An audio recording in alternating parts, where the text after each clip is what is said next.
Meet Charles Osborne, an American man who holds the record for the most hiccups in history. His hiccup journey began in 1922 after a tragic accident, and remarkably, it lasted for 68 years.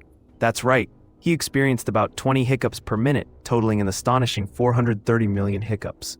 Despite this challenge, Charles lived a fulfilling life, even marrying and raising a family during the ordeal. His tale of resilience and humor inspired many, proving that even the most unusual conditions can't stop a spirited life. Charles's unique story serves as a reminder that sometimes laughter truly is the best medicine.